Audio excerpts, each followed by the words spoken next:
सियासत में हर एक मौका अवसर है, तभी त्योहारी सीजन में भी मतदाताओं को साधने की कवायद जारी है। वैसे 7 सीटों पर होने जा रहे उपचुनाव के प्रचार में जुटे नेताओं को उम्मीद है कि 4 नवंबर के बाद सभाओं में भीड़ भी जुटेगी और माहौल में भी गर्माहट आएगी। लेकिन सच यही है कि पार्टी के रणनीतिकारों के लिए चुनाव प्रचार हमेशा से प्रायोरिटी लिस्ट में रही है। 1 नवंबर को दीपोत्सव की शुभकामनाएं देते हुए बीजेपी प्रदेश अध्यक्ष ने बड़े नपे तुले अंदाज में कांग्रेस की नीयत पर प्रहार किया। पहले आधा मोर्चा तो हमने वैसे ही जीत लिया कि हमने उम्मीदवार जन अपेक्षा के अनुरूप खड़े किए हैं, और दूसरा हमारे यहाँ किसी भी प्रकार की कोई नाराजगी किसी के उम्मीदवार के प्रति नहीं है। और कांग्रेस में तो बगावत है, कई जगह कांग्रेस के विद्रोही खड़े हैं, तो पहला तो हमने मोर्चा मार ही लिया और बाकी हमारे कार्यकर्ता क्षेत्र में लगे हैं। दरअसल प्रदेश में 7 सीटों के लिए हो रहे उपचुनाव के नामांकन वापसी के बाद अब 69 प्रत्याशी चुनाव मैदान में रह गए हैं। दौसा और खींवसर विधानसभा क्षेत्रों में सबसे ज्यादा 12-12 प्रत्याशी चुनावी मैदान में हैं, जबकि सबसे कम प्रत्याशी सलूम्बर में हैं।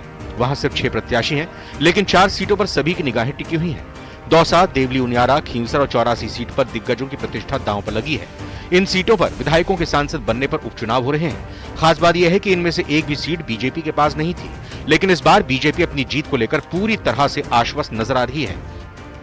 भारतीय जनता पार्टी उपचुनाव में सभी 7 सीटें जीतेगी। हमने व्यवस्था कर रखी है। वैसे हमने पहले आधा मोर्चा तो हमने वैसे ही जीत लिया कि हमने उम्मीदवार जन अपेक्षा के अनुरूप खड़े किए हैं, और दूसरा हमारे यहाँ किसी भी प्रकार की कोई नाराजगी किसी के उम्मीदवार के प्रति नहीं है। और कांग्रेस में तो बगावत है, कई जगह कांग्रेस के विद्रोही खड़े हैं। चुनावी समर में जीत की हुंकार भी रणनीति का हिस्सा होती है, इसीलिए मदन राठौर खम ठोक कर पार्टी की जीत का दावा कर रहे हैं। हाँ, ये जरूर है कि पार्टी ने बागियों को मनाने में कामयाबी हासिल कर दी है। भारतीय जनता पार्टी पूरी तरह से गांव, गरीब, शोषित, वंचित सबको साथ लेके और सभी समाजों को साथ लेके चल के इस चुनाव में दोनों विधानसभा सीट में विजय प्राप्त करेगी। हमारी जो प्रॉब्लम है वो सरकार भी नहीं है, पार्टी भी नहीं है, बगावत भी नहीं है। हमारी प्रॉब्लम या हमारी यूएसपी हमारा ब्लड है। लेकिन बीजेपी के लिए जीत की राह उतनी भी आसान नहीं है। पसीना बहाने में कांग्रेस भी पीछे नहीं है। जीत हासिल करने में जुटे कांग्रेसियों ने दीपोत्सव के दौरान भी जमकर चुनाव प्रचार किया। दौसा में कांग्रेस प्रत्याशी डीसी बैरवा के साथ सांसद मुरारीलाल मीणा ने शहर का दौरा किया। हमारे सारे कार्यकर्ता हैं, हमारे कांग्रेस के प्रत्याशी हैं। पूरे बाजार में जनसंपर्क भी हो रहा है, दिवाली की राम भी हो रही है। देखने में लग रहा है कि सब में जबरदस्त उत्साह है, सब में दीपावली की खुशी है और प्लस प्रत्याशी की खुशी है कि प्रत्याशी सर्वमान्य प्रत्याशी जिसको सारे लोग जानते हैं, जिसका पूरा 2-3 पीढ़ी गुजरी है, हर आदमी संपर्क में। मैं समझता हूँ देखने में ऐसा लग रहा है और बीजेपी की हालत बहुत ज्यादा खराब है, कांग्रेस भारी बहुमत से जीतेगी। दिवाली की रामाश्यामा के साथ विधानसभा उपचुनाव में प्रत्याशियों का जनसंपर्क पूरे जोर शोर से जारी है। ऐसी एक तस्वीर झुंझुनू से आई है। विधानसभा उपचुनाव में बीजेपी प्रत्याशी राजेंद्र भांबू ने जमकर शहर में जनसंपर्क किया। कांग्रेस और बीजेपी के नेता कार्यकर्ता इस चुनाव को लेकर कितने गंभीर हैं, इस बात का पता धरातल पर भी चलता है। ग्रामीण क्षेत्र तक चुनाव प्रचार में रंग गए हैं। दौसा में प्रत्याशियों के स्वागत में पलक पावड़े बिछाए बैठे ग्रामीण महिलाएं गीत गाकर प्रत्याशियों का स्वागत करती नजर आई।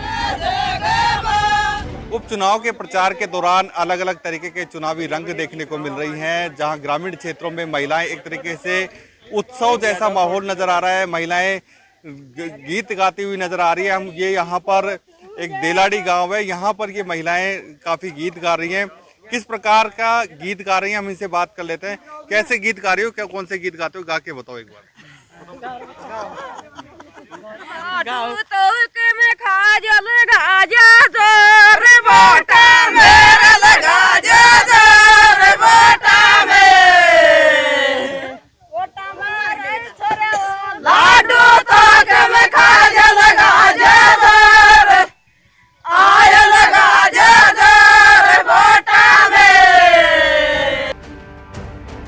उम्मीद के मुताबिक कांग्रेस और बीजेपी दोनों जोर शोर से अपनी अपनी जीत का दावा कर रही हैं, लेकिन दोनों पार्टियों के बीच कड़ी टक्कर है। कम से कम 4 सीटों दौसा, खींवसर, देवली उनियारा और 84 पर तो कांटे की टक्कर मानी जा रही है।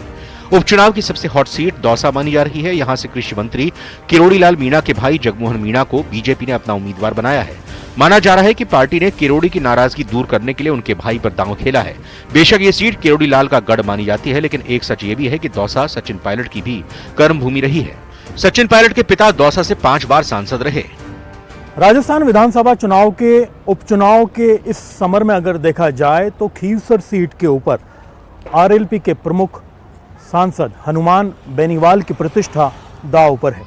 खीवसर सीट पर उन्होंने अपनी पत्नी को टिकट दिया है, जबकि यहाँ पर कांग्रेस के उम्मीदवार को अगर देखा जाए तो उन्होंने रतन चौधरी को मौका दिया है। वहीं पर भाजपा ने यहाँ पर रेवतराम डांगा के ऊपर चुनावी बाजी खेली है। वहीं पर देवली उनियारा को अगर देखा जाए तो वहाँ पर जो हालात हैं, कांग्रेस ने केसी मीणा पर भरोसा जताया, जबकि भाजपा ने पूर्व में विधायक रहे राजेंद्र गुर्जर को एक बार फिर से मौका दिया है। देवली उनियारा में सचिन पायलट का प्रभाव माना जाता है। वैसे इस बार कांग्रेस के बागी निर्दलीय प्रत्याशी नरेश मीणा ने मुश्किलें खड़ी कर दी हैं। भारत आदिवासी पार्टी ने नरेश मीणा को अपना समर्थन देकर कांग्रेस की धड़कनें बढ़ा दी हैं। कांग्रेस पार्टी के 7 उम्मीदवार चुनाव जीतेंगे और भारी बहुमत से जीतेंगे। देवली उनियारा समेत अन्य जो क्षेत्र हैं, सब जगह स्थानीय उम्मीदवार हैं जो लंबे समय से समाज सेवा और समाज के उत्थान के कार्य में लगे हुए हैं। और भारतीय जनता पार्टी की जो 10 वर्ष का शासन है, इसकी विफलताओं के आधार पर और कांग्रेस सरकार ने जो जनउपयोगी जनहितकारी कार्य किए थे, लगातार अपनी नीतियों को आगे बढ़ाया, उसके आधार पर प्रदेश की जनता कांग्रेस के पक्ष में मतदान करेगी। आदिवासी बाहुल्य 84 सीट पर बीएपी ने अनिल कटारा, कांग्रेस ने महेश रोत और बीजेपी ने कारीलाल नीनामा प्रत्याशी घोषित किए हैं। पिछले चुनाव में बीएपी के राजकुमार रोत ने बड़े अंतर से चुनाव जीता था। भजनलाल सरकार के लिए राजस्थान विधानसभा उपचुनाव लिटमस टेस्ट की तरह माना जा रहा है। हालांकि इस चुनाव को अगर देखा जाए तो इसमें हार जीत से प्रदेश की सरकार के ऊपर कोई असर नहीं पड़ेगा, क्योंकि उनके पास पहले से ही ज़रूरत से ज़्यादा जो विधायक हैं मौजूद हैं। लेकिन फिर भी राजनीतिक विश्लेषकों की अगर माने तो 7 में से अगर 5 सीट भाजपा हार जाती है तो इससे विरोधी खेमा सक्रिय हो जाएगा। दावों का दंगल जारी है। 13 नवंबर को मतदान है। उसके 10 दिन बाद यानी 23 नवंबर को आने वाले परिणाम से ही पता चलेगा जनता ने किसके दावों पर एतबार किया, किसे अपना आशीर्वाद दिया। Bureau report, news 18 Rajasthan.